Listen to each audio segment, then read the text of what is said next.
फिर हम नवम वर्ग के द्वितीय पाठ नवम वर्ग के द्वितीय पाठ जिस पाठ का नाम है लोभाविष्ट चक्रधर। लोभाविष्ट चक्रधर यानी लोभ से ग्रसित चक्रधर। कल भी इसका अर्थ हम लिखवा दिए थे, लोभ से ग्रसित चक्रधर। इस लोभाविष्ट चक्रधर में आपका 2-3 श्लोक है, उसका अर्थ हम आज पूरा कराएंगे। तो आइए श्लोकार्थ की तरफ चलते हैं, जिसको जान लेना आपके लिए बहुत जरूरी है। श्लोकार्थ 1 दिया है, इस श्लोकार्थ को आप लोग अपने पाठ्य पुस्तक से ही देखिएगा। संस्कृत की पुस्तिका निकालिएगा और इसको देख करके ही आप लोग अर्थ लिखिएगा। देखिए श्लोक दिया है इसमें, वरम वनम व्याघ्र गजादि सेवितम, वरम वनम व्याघ्र गजादि सेवितम जनेन हिनं बहुकंठावृतम तृणानि शय्या परिधान वल्कलम न बंधुमते धनहीन जीवन। देखिए श्लोक का जो अर्थ है, यहाँ व्याघ्र गजादि सेवितम का मतलब होता है बाघ हाथियों का झुंड। ये थोड़ा सा शब्दार्थ भी है, इसको आप लोग लिख लीजिए। जो नहीं समझ में आएगा, यहाँ दिया है जो शब्दार्थ में, यहाँ पे हो जाएगा व्याघ्र गजादि सेवितम, व्याघ्र गजादि सेवितम। इसका अर्थ हो जाएगा व्याघ्र हाथियों का झुंड। व्याघ्र यानी बाघ, बाघ हाथियों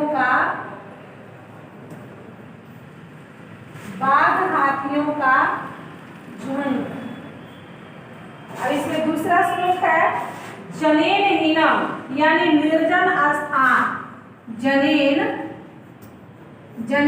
हीनम, जनेन हीनम का मतलब होता है निर्जर स्थान। जो निर्जन स्थान है, निर्जन यानी खाली स्थान। अब हो जाएगा तीसरा जो हमारा इसमें जो समझ में नहीं आ रहा, उसी को देखिए आप लोग। बहुकंठावृते,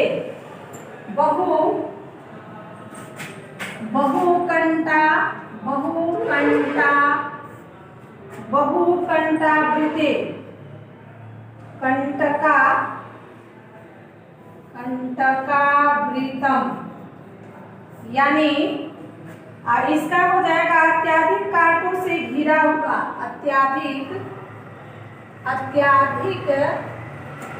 कांटों से घिरा हुआ या आच्छादित भी हो सकता है, घिरा हुआ।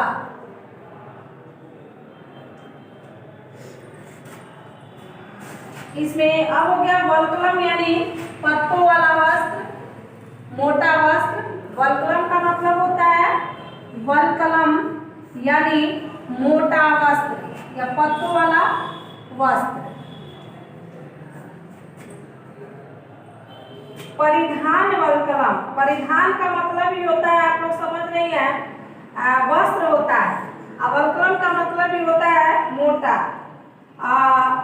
वरम यानी श्रेष्ठ, वरम यानी हो जाएगा श्रेष्ठ। तो जब आप श्लोक का अर्थ समझ लीजिएगा तो आपको सब समझ में आ जाएगा। धनहीन यानी धन से हीन, धनहीन यानी धन से हीन, ये तत्पुरुष समास है। धन से हीन, धन से हीन जो है या धनहीन, ये षष्ठी तत्पुरुष हो गया इसमें। अब यहाँ जीवितम यानी जीना, जीवितम का मतलब हो जाएगा जीना। अब इस शब्दार्थ को भी आप लोग लिखिए और इसको समझिए, फिर हम इसका अर्थ भी बताते हैं।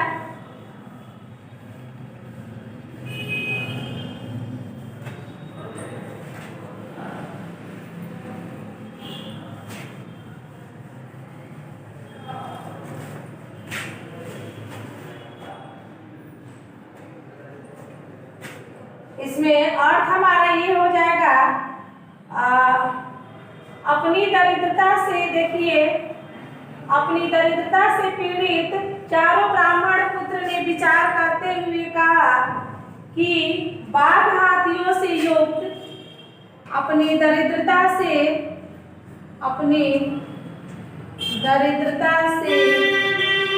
व्याकुल होकर, व्याकुल यानी परेशान होकर, व्याकुल होकर चारों ब्राह्मण पुत्र ने कहा, चारों ब्राह्मण पुत्र ने कहा कि बाघ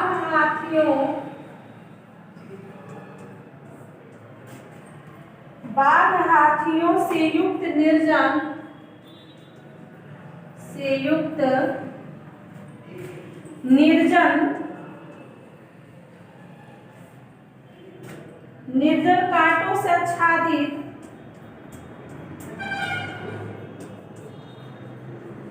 कांटों से आच्छादित घास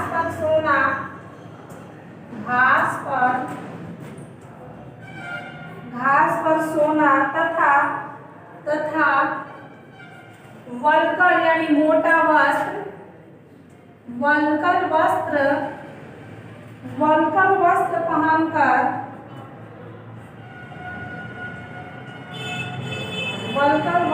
पहनकर जीवन निर्वाह करना बेहतर है, जीवन निर्वाह करना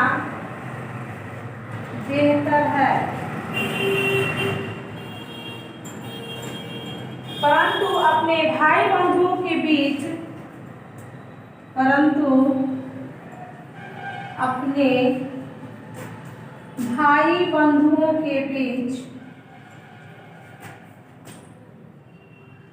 भाई बंधुओं के बीच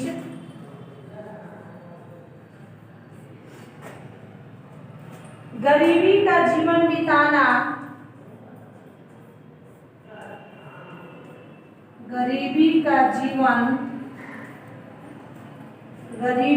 जीवन बिताना,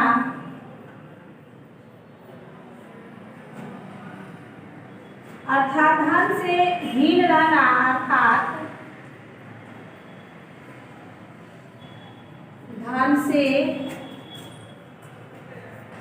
रहना,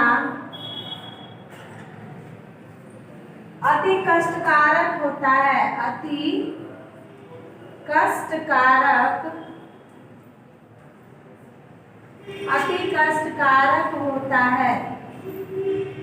सही बात है कि अगर गरीबी है, हमारे भाई बंधु हमसे अच्छे हैं, तो थोड़ा सा शर्म की बात तो है कि उनकी स्थिति से हमारी स्थिति बहुत कमजोर है, इसलिए इन सारे दुखों को झेल लेना आसान है, लेकिन अपने भाई बंधुओं के बीच कष्टकारक जीवन बिताना आसान नहीं होगा। ठीक है, चारों ब्राह्मण पुत्र में इतनी एकता थी कि वो चारों एक साथ अपनी गरीबी को दूर करने के लिए अपने गांव को छोड़े। अब चारों में चौथा इतना लोभी हो गया कि वो ये भी भूल गया कि जीवन में जो चीज आसानी से मिल जाता है वो बहुत कठिन नहीं होता है। अब देखिए श्लोकार्थ दूसरा है, इसमें दिया है श्लोकार्थ दूसरा में, अभितम सिद्धिरेषा भवति हि पुरुषस्य पुरुषकारेण, अभितम सिद्धिरेषा भवति हि पुरुषस्य पुरुषकारेण देवमिति यद्यपि कथयसि पुरुष गुणाते सोऽदृष्टार्थ्याः। अब इसका भी थोड़ा सा जो शब्दार्थ है इसको भी आप लोग नोट कीजिए। इस श्लोक का शब्दार्थ, अभिता सिद्धि यानी लक्ष्य की प्राप्ति,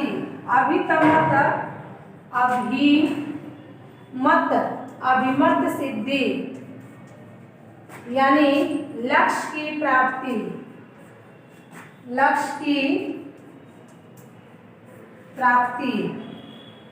और है इसमें अशेषा यानी संपूर्ण। अशेषा का मतलब होता है संपूर्ण।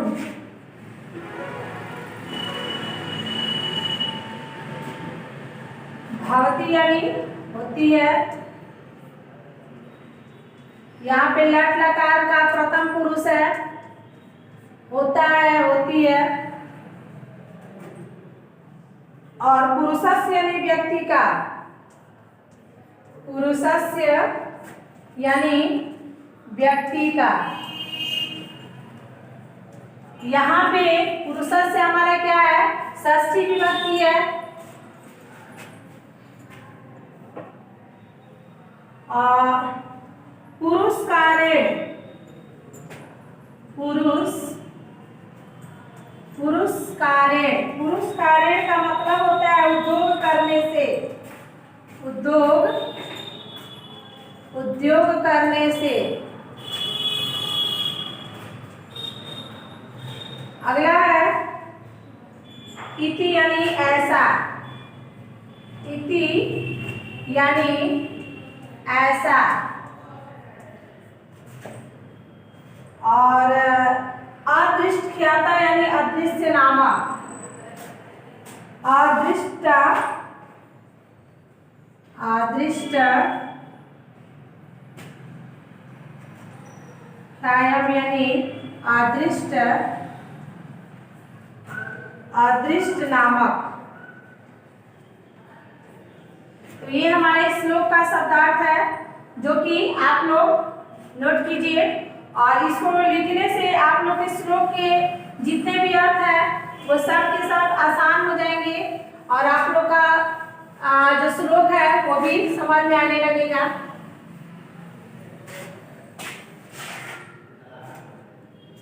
देखिए इसमें श्लोक का अर्थ हम बता देते हैं,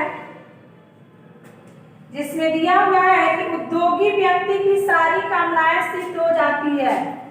इसमें होगा उद्योगी व्यक्ति का, उद्योगी व्यक्ति की सारी मनोकामनाएं, सारी मनोकामनाएं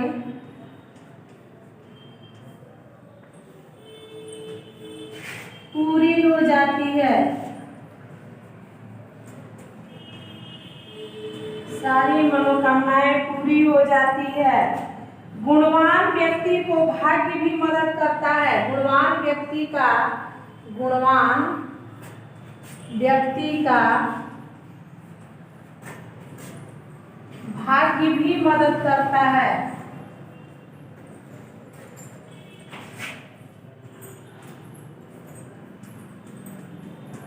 भाग्य भी मदद करता है। तथा जबकि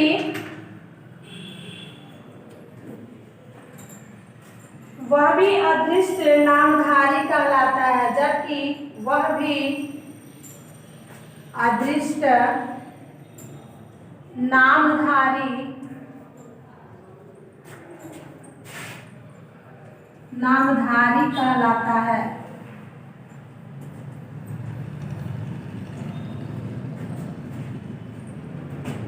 तात्पर्य है कि दुर्भाग्य के समय कहा जाता है, कहा जाता है कि दुर्भाग्य,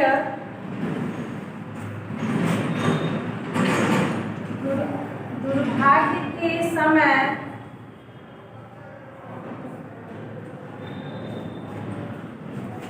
व्यक्ति का सारा प्रयास विफल हो जाता है। दुर्भाग्य के समय व्यक्ति का सारा प्रयास विफल हो जाता है, विफल हो जाता है।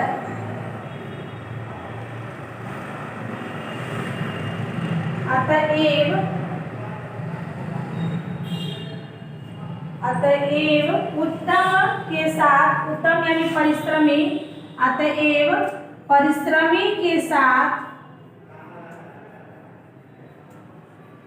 परिश्रमी के साथ साथ व्यक्ति को, परिश्रमी के साथ साथ व्यक्ति को भाग्यवान भी होना आवश्यक होता है। भाग्यवान भी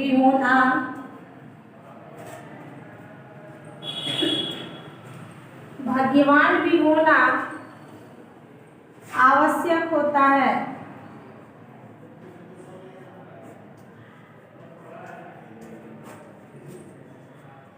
ये हमारा श्लोक है, जो दूसरा श्लोक है उसका अर्थ हमने करवा दिया। आप लोग इसको अच्छे से लिखिएगा, और जो नहीं समझ में आएगा आप लोग किसी के माध्यम से या व्हाट्सएप के माध्यम से हमसे जरूर मिलिए या सूचना दीजिए। जो समझ में नहीं आता फिर उसको हम बताएंगे। फिर मिलेंगे अगले वीडियो में। तब तक के लिए घर पे रहें, सुरक्षित रहें।